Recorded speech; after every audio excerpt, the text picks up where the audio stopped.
Hey there, everybody. I'm here with my buddy David Jones. Known this guy for a long time. He's a jack of all trades. I'm actually just going to read off my notes here the things that you've kind of done just in brevity. You're a music producer, a writer. You've worked with Michael Jackson, Elton John, Bon Jovi, just to name a few. You've composed music for Hollywood films such as Beverly Hills Cop 2, one of my favorites. You're a film producer on top of all that. You've started global media management companies. You've helped to develop high-speed broadband system in Bangkok, of all things. And now you're working with TrustVibes, which is kind of why we're doing this little interview, because this is a TrustVibes Artist Series interview series that we're doing, man. How are you doing? Oh man, I'm doing great, and it is great, Justin, to see you, spend some time with you. You're right, we've known each other for a long time. I remember, Justin, when your claim to fame was you could chug a beer faster than anyone else. Yeah. That's how long I've known you, Justin. And I just have to say, man, I'm really proud of you, dude. I mean, you are someone who was always focused on becoming something. And every time I see you, whether it's a commercial or, hosting a television show or doing something really cool online, it just brings a smile to my face, man. So congratulations on your success and keep it going. And I'm ecstatic that we have a chance to finally work together. Yeah, man, it's super exciting. And thank you so much for the kind words. And I'm glad that I've moved on from the claim to fame being beer chugging. Shotgun all those beers. A, not good for my health. B, I don't think I shotgunned a beer a couple years ago because there was some old friends, and that was not a good idea. I've turned the corner on being able to handle that physically, mentally, maybe even emotionally. It's not a good idea. It's interesting because one of your things was you would it didn't matter the size of the other guy. And that was one of the most amazing things. And I would just sit back and go, boys, this guy's talk about multi-talented. But yeah, you're right, man. I think you reach a point where you kind of this is not, maybe it's a skill that I've developed, but it's not perhaps, the best skill. Exactly. Needless to say, I've cut back.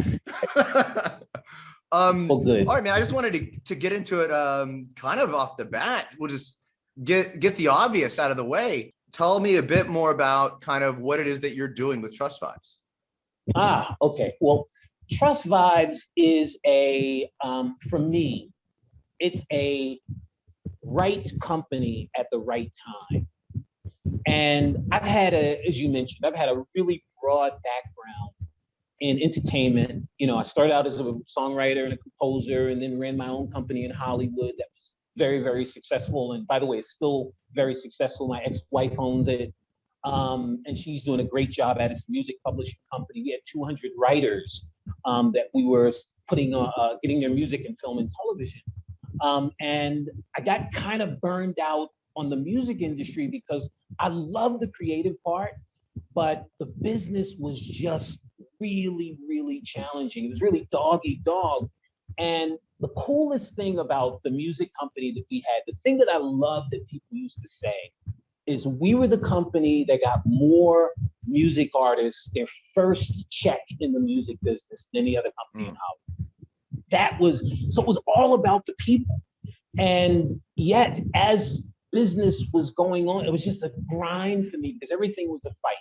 Not to mention, because we were a smaller company, as we were growing, the big boys were constantly stealing my employees because they could pay them more. Right. So it was just a fight. And one of the other things that I was also had some expertise in and I loved was technology. So around that time, when things like MP3 happened, right, which was a revolution, right? You could all of a sudden take a music file and squeeze it down to this little tiny thing. And then alongside that, you had something called Napster, which allowed you to move it around the internet.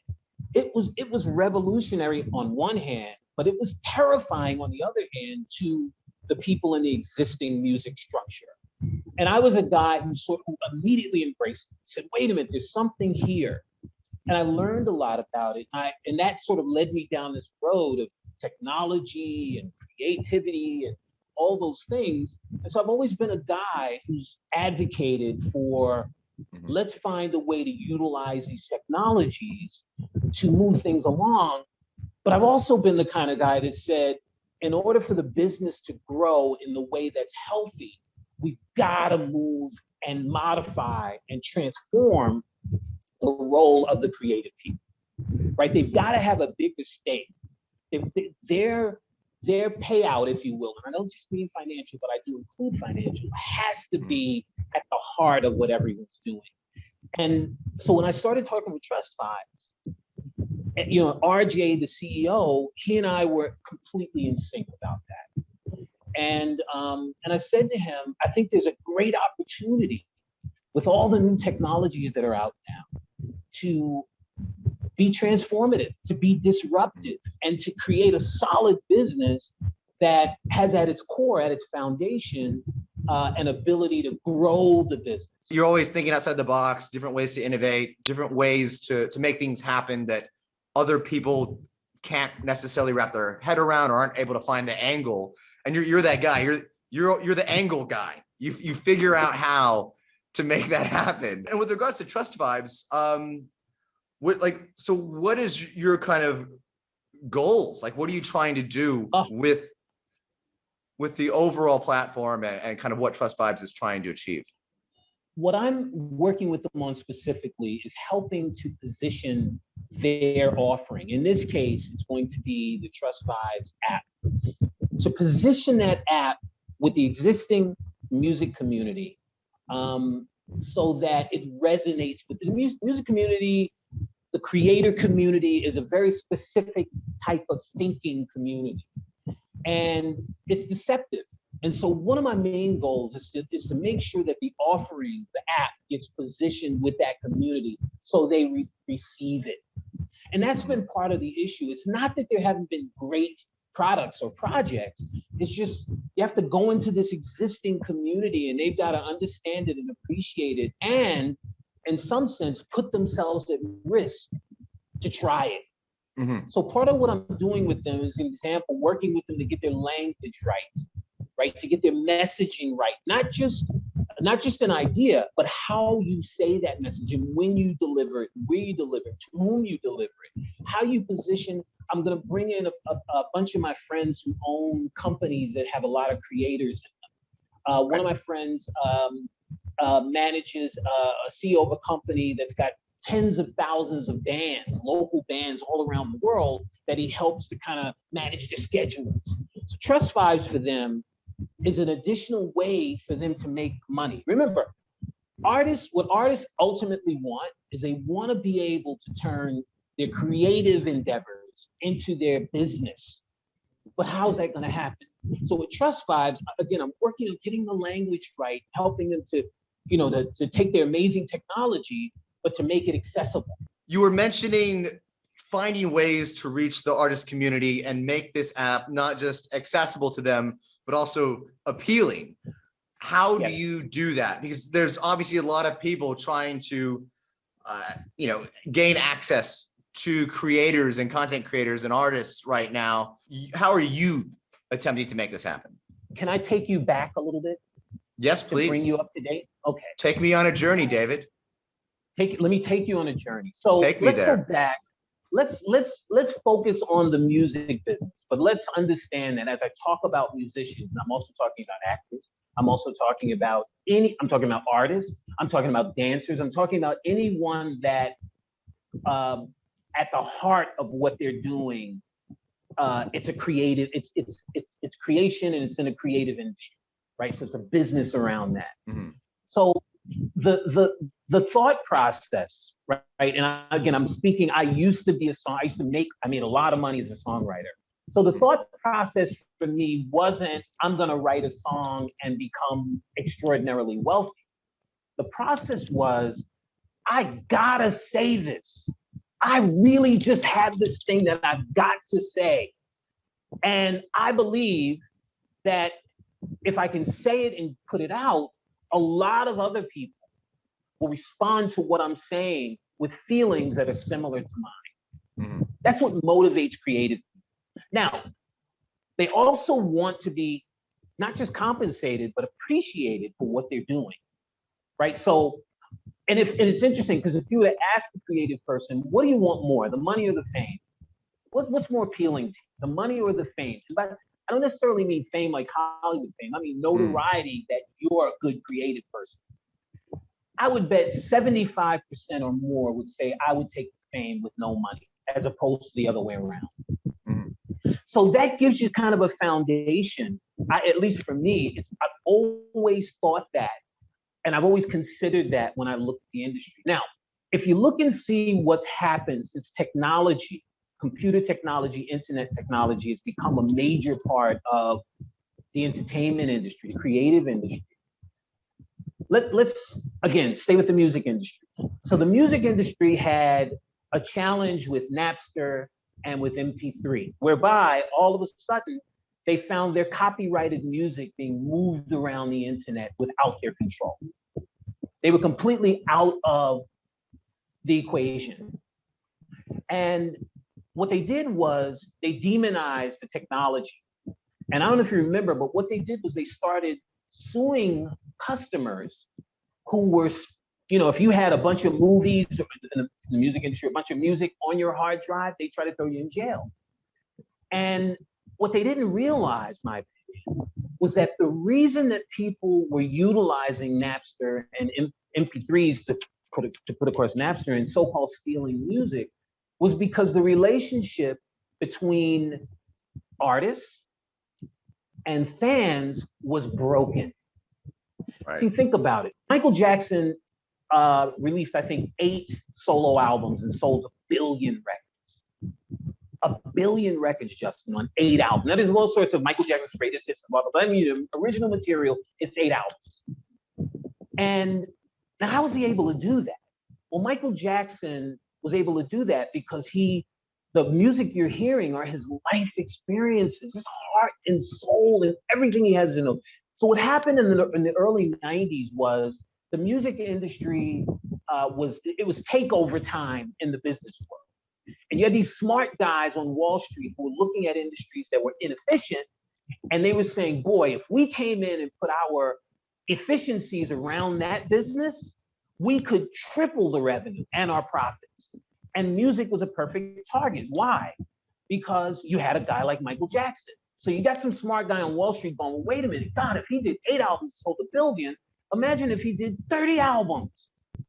So they looked at the music side of it and the administrative side of it, and they brought in all of these efficiencies. And these smart guys stopped looking for the Michael Jacksons who said, hey, listen, if you want this record, leave me alone and you'll get a masterpiece. They didn't want that guy. They wanted the person where they could say, let me add one more thing. They figured out that 70% of all the music sold is sold between Thanksgiving and Christmas. So their thinking is, wow, if we just aligned Rihanna to always release her album in October, we're gonna make a mint. Well, being in the music industry, music doesn't work like that, Justin. The record's ready when it's done. It's not ready on a schedule. It's ready when it's done. And what it did was it fundamentally changed the music industry. And fans couldn't articulate it, but they felt it. After a while, they began to felt like, hey, these artists aren't interested in giving me music. Remember what music is. Music is not just some product like a hanger. It's the soundtrack for your life. It's that song that you was playing when you looked across the room and there's your next wife or your girlfriend. It's your guys hanging out on a Friday night, you're in the car and you, hey man, turn that up, that's my song. And all of a sudden, the fans felt like they were being manipulated. And so music started selling less, and the response of the record company was, instead of, hey, let's back off the strategy, which at that time, now the music industry was being owned by multinationals, not owner operators, not the guys that built the record company. They all sold out, right, to the Warner Brothers and all the rest. And so their response wasn't, hey guys, we got to back off. Their response was, let's do more music. How do we keep Rihanna's sales increasing? We have her do more records. Well, Justin, you and I both know If there's one diamond, it's worth $1 gazillion. If there's diamonds all over the floor, they're worth nothing. So the response or their approach, their business model and their approach created an environment where they lost the fans. And then along comes Napster and MP3. And so fans said, well, wait a minute, they're cheating us. Why shouldn't we cheat them? Why shouldn't we try and get our value back? And so that equation became the music industry. And then you had Apple Computer come along and say, hey, record company, I can save you guys. I've got something called iTunes. And iTunes is gonna be the answer to you guys. And the record companies in complete disarray said, let's cede our record business to a phone company, to a computer company that has no interest in the artist, no interest in the music. They're interested in using that music business to sell, at the time, $500 iPhones that they make for $200. So the music business got lost in the shuffle. I said to the music industry when they ceded all their music to Apple, I said, this will never work. Why? Because there's a fundamental business piece in all of this that no one's looking at. When Apple took over iTunes got created, what they said was every album will be $9.99. But music was selling before that for up to $25.99. How are you going to cut off 60% of your costs and we're going to make up that money? It's impossible, Justin. So everyone was going, boy, it's going to save it. I said, this will never, ever, ever work. It will never work. And it didn't. And now we've gone to streaming. And instead of people pulling back, it's gotten worse. Justin, Spotify will give you 14 million songs for $9.99. Yeah. How's that possible, Justin? You know what? It's not possible. It can only happen if you have two things. Number one, you convince, well, hang on a second. Let me make a comparison to you. It's like me telling you, Justin, if you buy an iPhone, I'll give you a Bentley. You're trying to get your head around that, aren't you? Yeah. If I buy an iPhone, David, you're gonna give me a Bentley? That's impossible. No, it's not. You have to have two things in order for that to be possible. Number one, I have to convince Bentley that they can't sell their cars any other way except through me. And number two, I need a business model that allows me to lose money on every sale. Well, David, if you're losing money on every sale, where's the business? Well, let's talk about Spotify. Spotify loses money with every subscriber, just like Netflix. Every subscriber, they lose money. But here's how it works, Justin. It's not about making money from the sales. It's about having a huge audience and telling everyone, watch what we do next year. Watch what we do next year. And what happens is the valuation, Spotify, which is the only profitable, and it's barely profitable, it's the only profitable music streaming service, not Apple, not Deezer, none of them are profitable.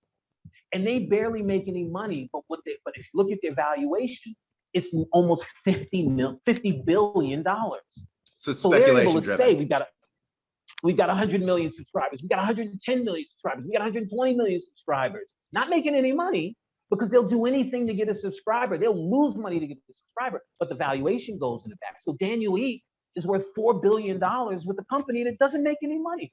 Justin, you and I could do better. Now, here's the important part. What happens to the creative community? Why is no one getting paid? Exactly. Check that. Why are only a few people getting paid? The reason only a few people are getting paid is because there's no money, Justin. I'm aware. Oh, Spotify's stealing my money. There's no freaking money. Where's the money? A lot of my musician friends complain about this all the time. Oh man. I'm consulting one of Spotify's biggest music providers. And it's interesting because I've had to dig deep into that whole industry to find out why things happen the way they happen. And it's a racket. Don't get me wrong. It's a racket you and I would love to have in some respects. But what it does, the major fallout just is creators get squeezed. So now I've got to figure out, how do I reach my dreams when I'm not getting anything back here. Mm. And that's the environment that's here. We're in that environment, Justin, and it's being supported by the VC community, by governments who are constantly printing money, and no one's concerned about the artists in all of this. And the downside of it is, Justin, is that we don't get great music anymore. We don't get great artists anymore. They can't afford to be great. If I went to Rihanna and I said to Rihanna, I'm gonna give you $20 million to make me an album, but I want you to take as much time as you need, take 2 years. You know what she'd say to me? Why? What am I gonna get out of it? If I take 2 years to do an album or 15 days, the result's the same. Why? Because the infrastructure to support that great art isn't here. That's what I talk with TrustVibes about. If we can create the infrastructure around great art, you'll get great art. Guess what should be happening right now, Justin? If you do the math, a music album should cost about $50 right about now. Now think about it, Justin. Think about it. I mean, back in '93, it was $24.99. Should be $50 right now. Now, let me be clear. The value hasn't gone away. It's just gone to other things, right? Mark Zuckerberg makes that money, right? Daniel Ek makes that money. Everyone makes that money. So if you counted the percentage of Apple Music, right? Not their music business, because that's a loss. But if you could somehow count the actual sales from what music's bringing them, you probably have $50 billion in there. You follow me? If you go to all these companies, so the value hasn't disappeared. It never does. It just goes to different places. What I suggest with TrustVibes is bring that value back. Now, why would you do that? In addition to it being valuable to you, because music is really, really important. Justin, the world right now is in complete, total disarray. You know what could bring it back? The creative community. Think about it, Justin. Every time there's been a change, there was a song attached to it. We are the world. How music is so important. It's so important because it's such an integral part of who we are as humans that it's something that's needed and that we depend on. So I was just saying also that if you look at what as an example, Bono did with U2, you know, the music he put together to save Africa. I mean, he raised $1 billion in 48 hours, Justin. So music's important. It's really, really important. Now, I mentioned that an album should cost $50. Now think about, let's look at the financials on that. If a record costs $50 and you sold 10 million albums, right? And remember, there are several artists that are selling digitally 10 million albums. One album would be $500 million. So when people say, well, where's the money? So the question is, how do you get people to believe in paying $50 for an album? And when I talk about, it doesn't have to be, we have to modify our concept, music. And that's where a company like TrustVibes, you know, NFTs are an interesting product. And they're based on the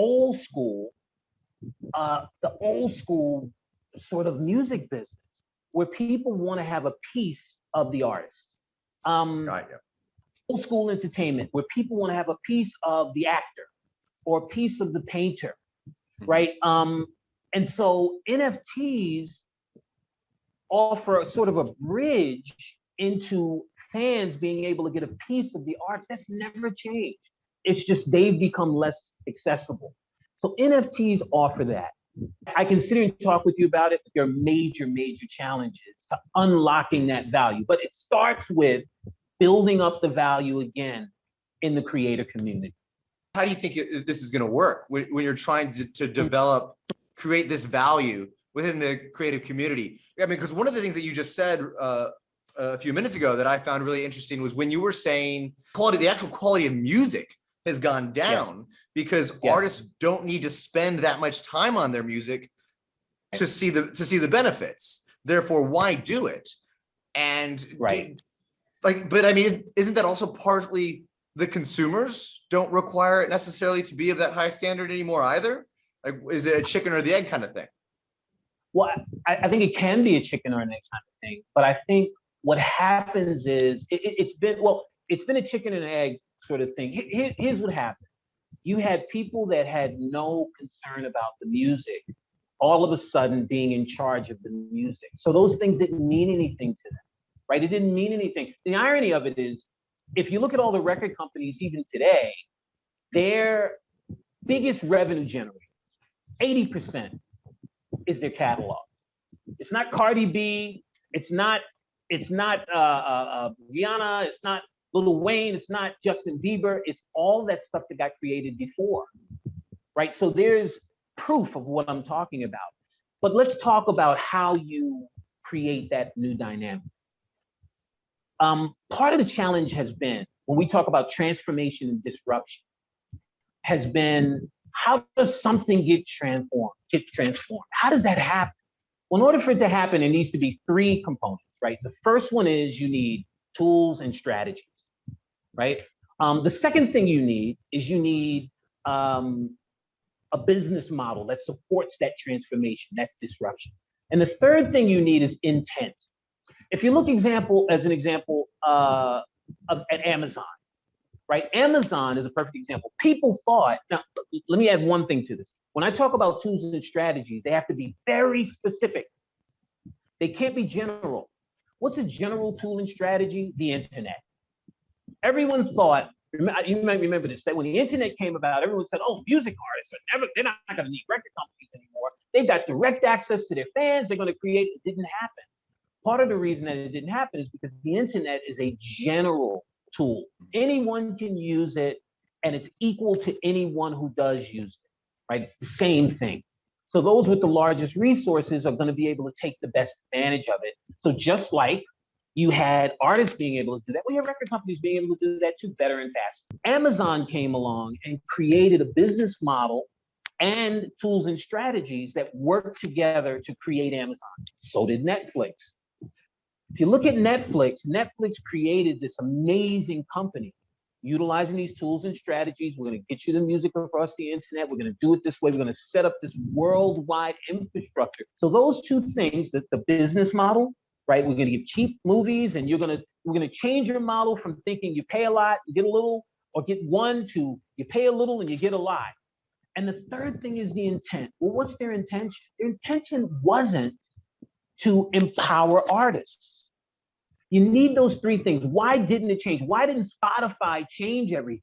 Like Daniel Eek started out, I'm going to change the business, because he had the first two. He had the great technology, he had a great business model, but he didn't have an intention to modify things so that the artists got their true value.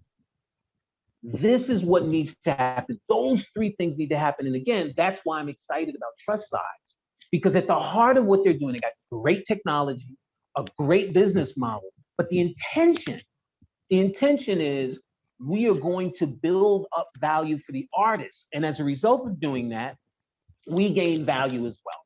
What TrustVibes has is they have an intent. They've got the tools and strategies. They've got a business model that's spectacular, but also they have an intent. At the heart and the core of what they're doing, they're saying, we want to empower creators. And they mean it. Here's why that's so important. If you look at Facebook, right? Mark Zuckerberg built something that's amazing. It's got the tools and the strategies, it's got the business model. Business model's a problem, right? A problem for empowering creators.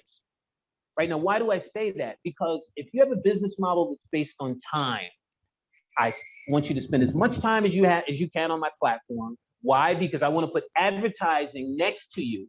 And because I want to take the data that I'm gathering and I want to sell that data, right? Then you have to sacrifice a lot of things. You have to sacrifice quality. You don't really care what's going on your platform. You only care that people are there, right? You can't care about artists. Artists are saying, hey, man, here's my problem, Facebook. When I put up my content, you put up an ad that's contrary to what I believe. So you can't be concerned about that when your business model is, hey man, you put up content and 1 million people see it, and we're gonna put this advertiser who pays us the most money, and I don't care that you don't believe in this product, darn it, they're gonna pay us. Is that conflict, right? They can't be concerned about the talent. They can't be concerned about the creators. So with TrustVibes, there is no conflict there. And that's key to being able to break this chicken and egg cycle that you have. It's starting with respect. And I want to be clear. I'm not anti-Mark Zuckerberg. I'm not anti-Spotify. It just isn't important to them, Justin. It's just not important. So it's got to be important. It's got to really mean something. You got to really buy into it and then have your business reflect that. That's how you change. Yeah, no, it's definitely not important to them. Which is why which is why this whole NFT space is so interesting to creatives, because it is a way for them to reach out directly to the consumers, fans, with their product, right? Yes. And I guess a way to kind of maybe paint a better picture of kind of what this all means is, what do you see this looking like a few years from now? This type of platform, and how do you see artists being able to use it? What kind of benefits are they getting out of this? Okay, great question. Where this will go is the artist will have a partner in all areas of their business, right? Artists need to have their creative endeavors turned into and looked at as a business. And we have to be their business partners. We have to design a platform and a strategy that allows them to thrive, that supports them thriving. The artist who has the ability to do all of these things, create, market, do all of those things, is extraordinarily rare. You rarely see it. And we shouldn't expect them to do it. We should do that. So what does it look like? Well, let's look at some of the components of all this. The community, right? The community around the artists, right? TrustVibes has to create an environment so that that community feels connected to the artists in a core way.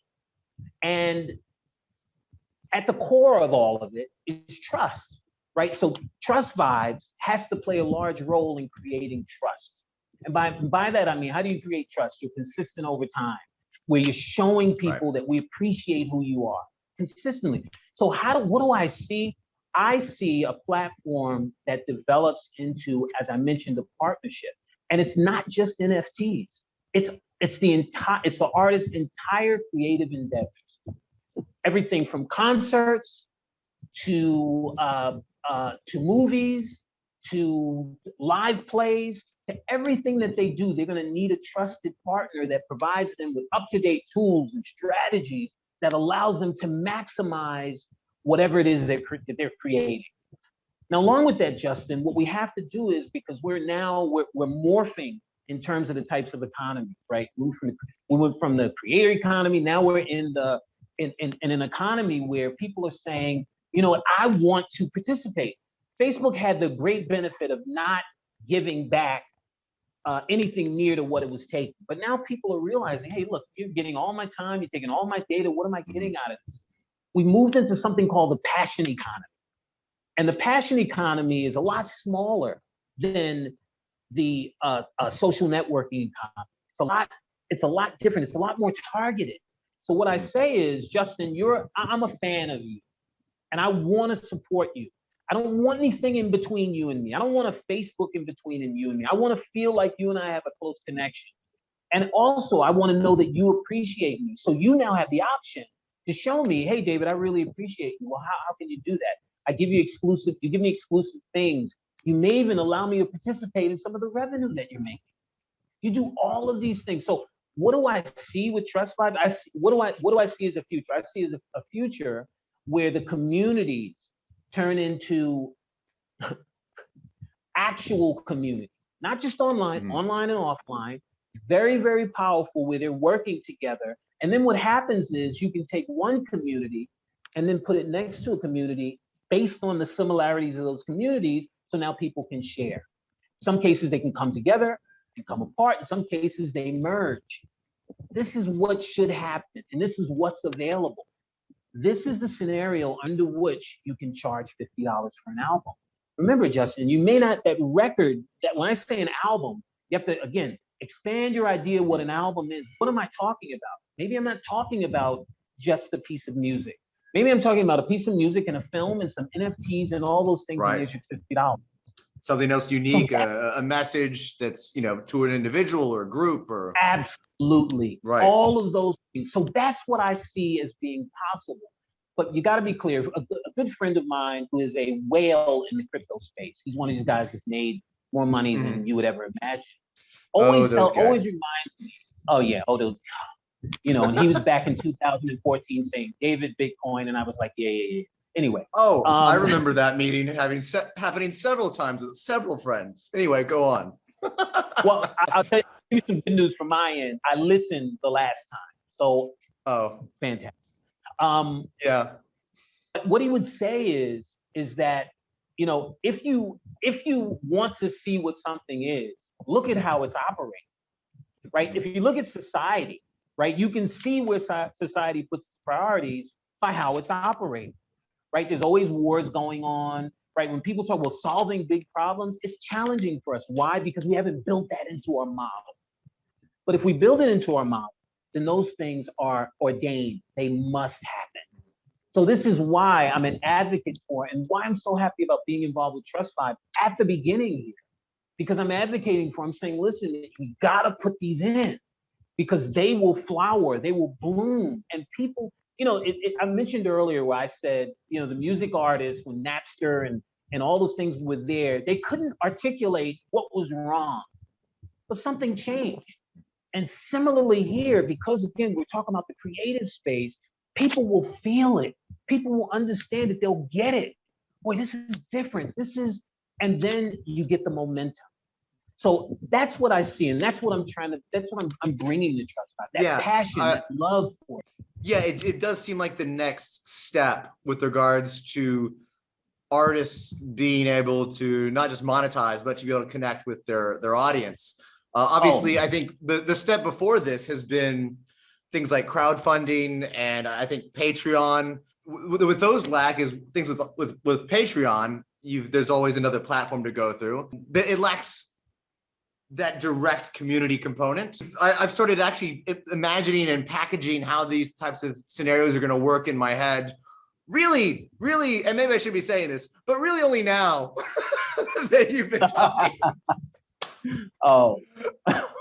But well, I mean, I've had an understanding of how it works, but now I've started to really wrap my head around kind of the magnitude of how this could possibly work.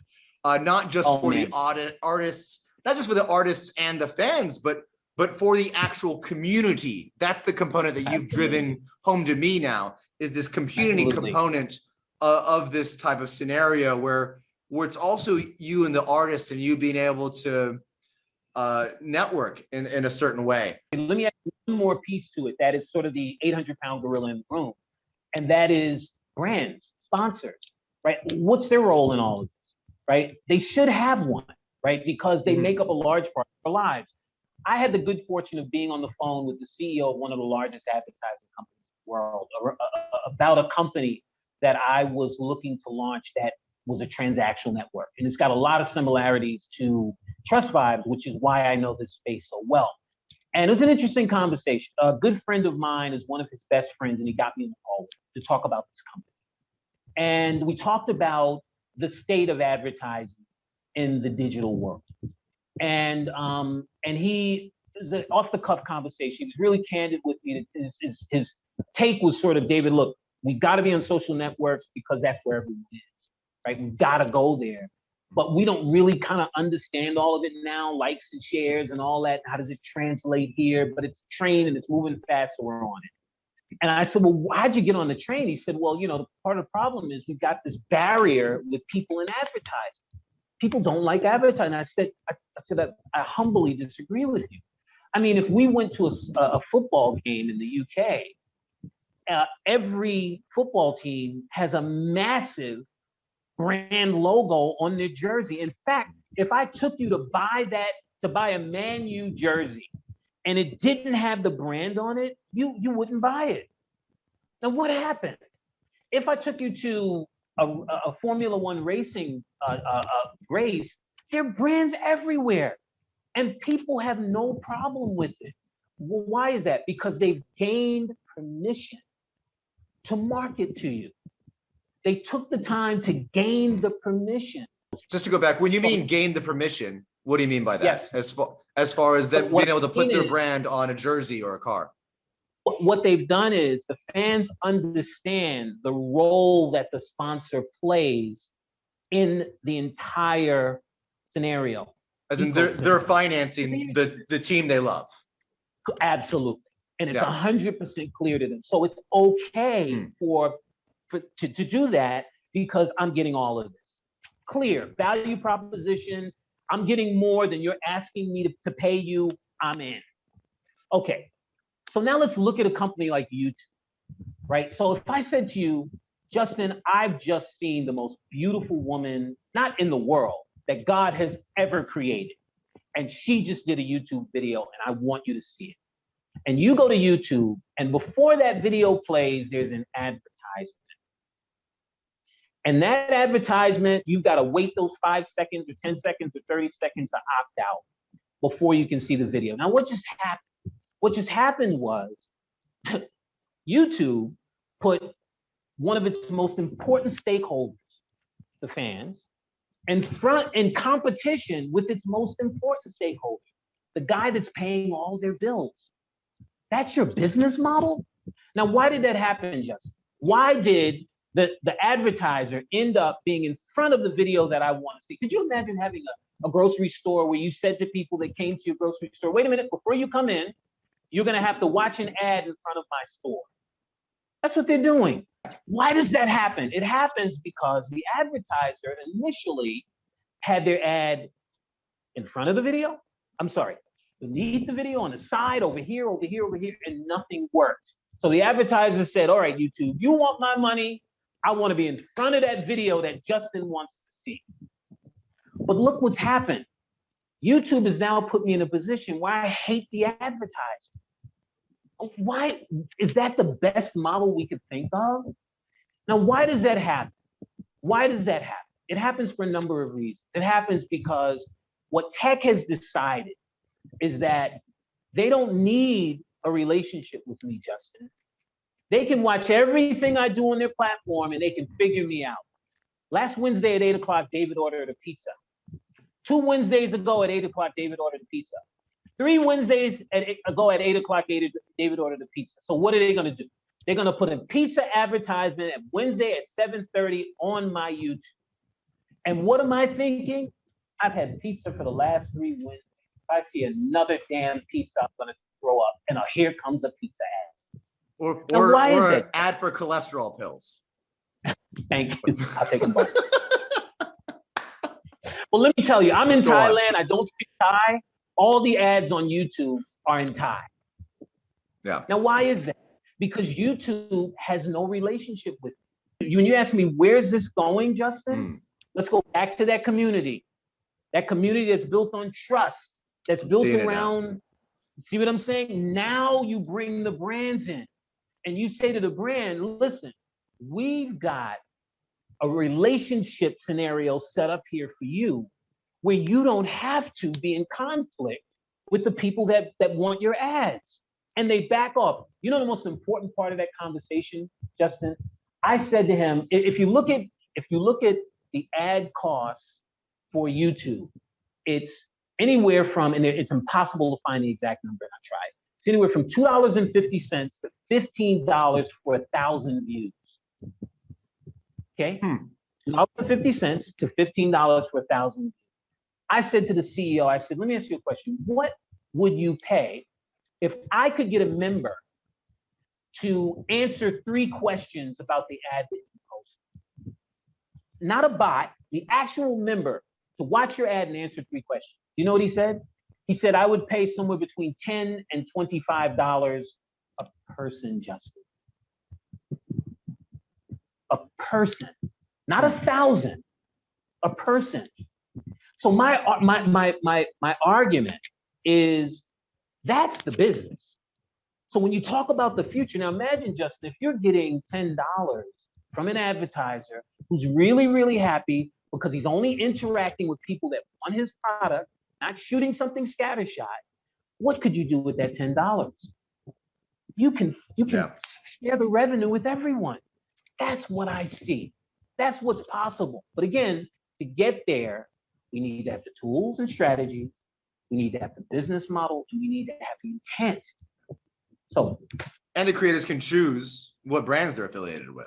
That's right. Well, on top they don't of that, have to worry about being put. And here's the great thing: the advertiser, the brand, understands. See, look, guy, I love you, but my people aren't. I'm a natural guy, and you're Coca-Cola. It's not going to work for either of us. And the brands get it. Hey, you're right, man. Well, we've got this water drink or this natural drink that we've been working on that fits. Okay, let's use that. So you take away, it's about taking away the conflicts that help you to bring out the value. It's about not operating. So when you see, well, why does YouTube do that? And it's because that's who they are, right? What we're talking about, that's not their model. It has to be ours. And ours unlocks a lot of value that's there. And it's not the same amount of value. It's much more value.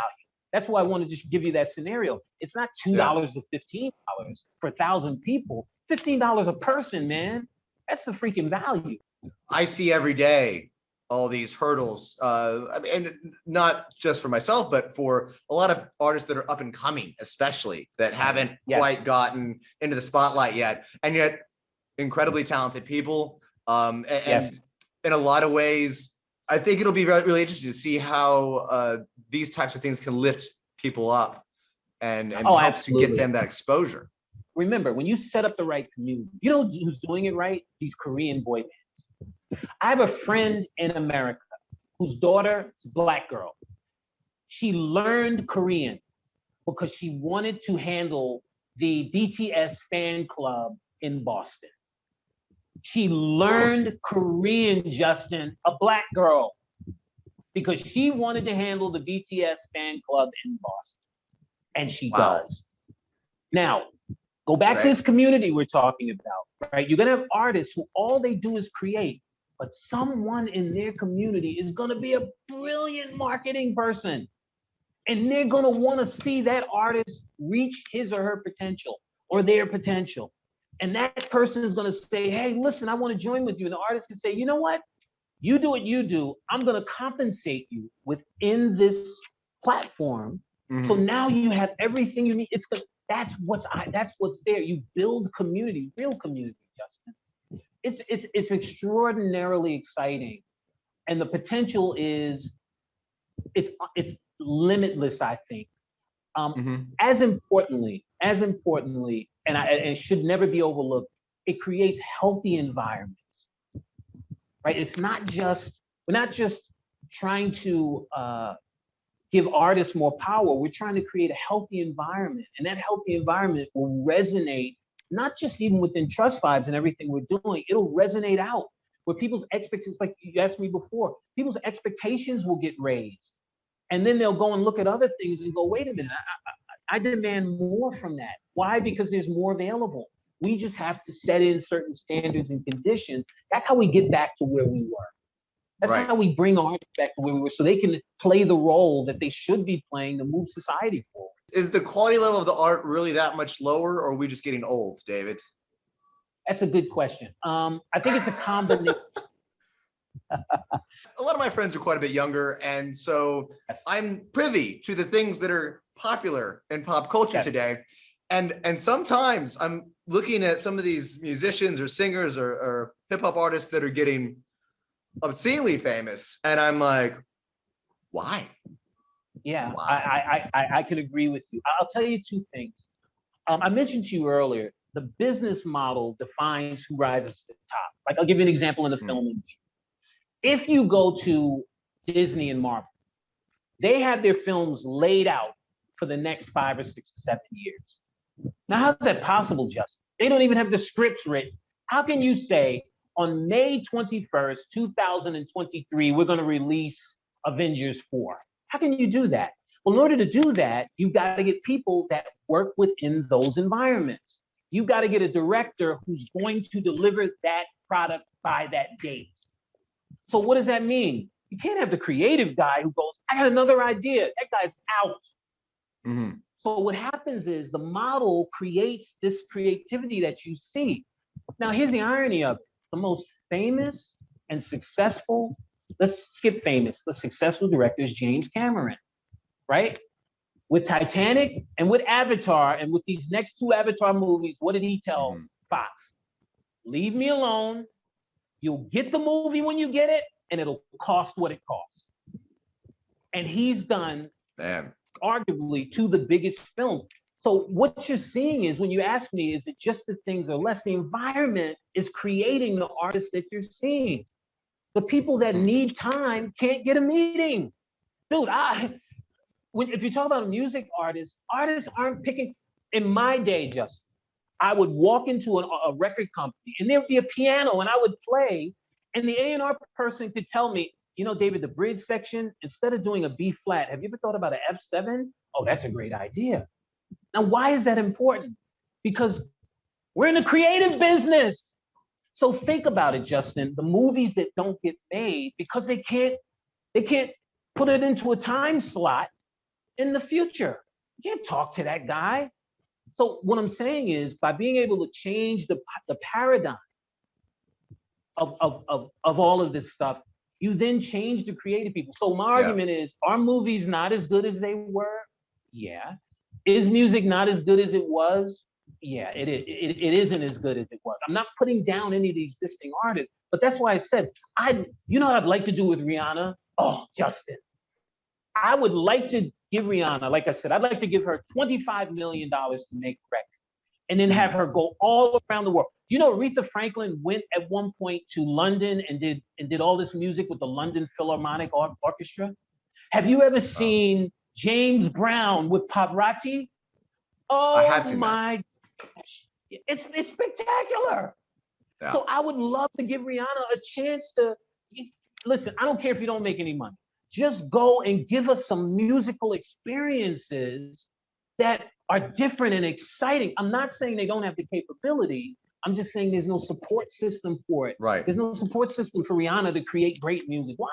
It's here and there. It's here and gone. And I'm off to the next one. So when you ask me, you know, yeah, definitely we're getting older. And definitely we've got that old, that's part of it. Yeah. You think that's a big group? But also there is that component where we aren't. I'll tell you one more story, and I know I'm long-winded on this, but it's really, no I think you'll like it.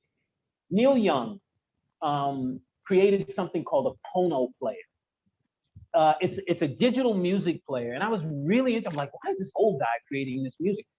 And what it is, it didn't succeed, by the way. But what it is it's a digital music player that increases the bandwidth,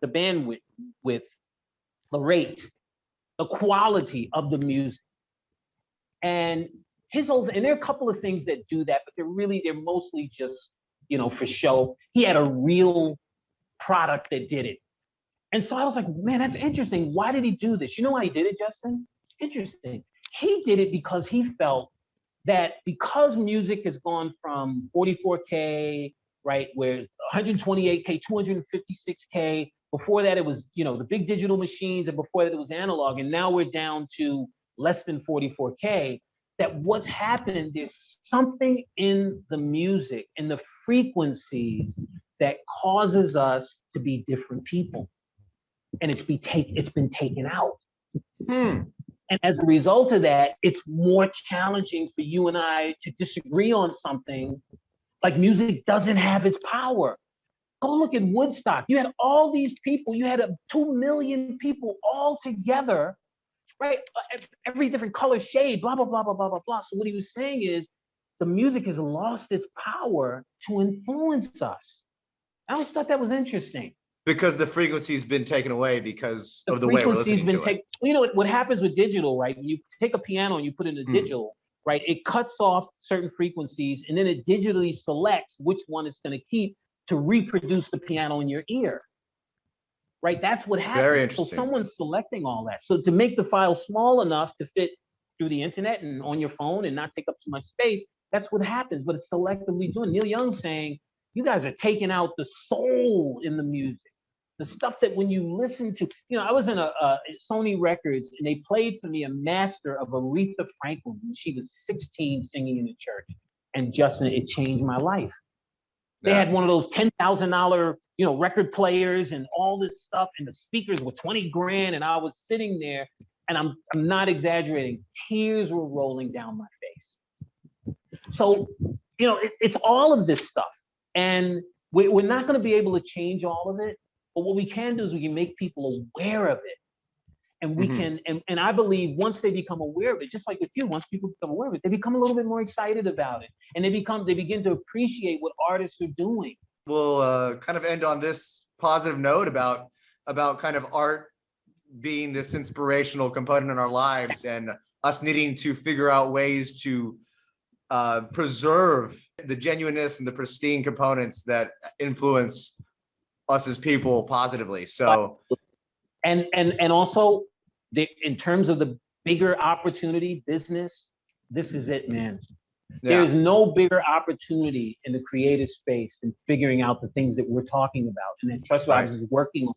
And if we get it right, like I said, we get a better planet, man. We're gonna bring you back on for sure, because I actually want to get more into about you at some point. Okay. So we'll bring you on again, and I want to actually talk about you and your experiences and what you've been through personally, because I think people listening and watching will be able to gain a great deal of knowledge and inspiration out of that as well.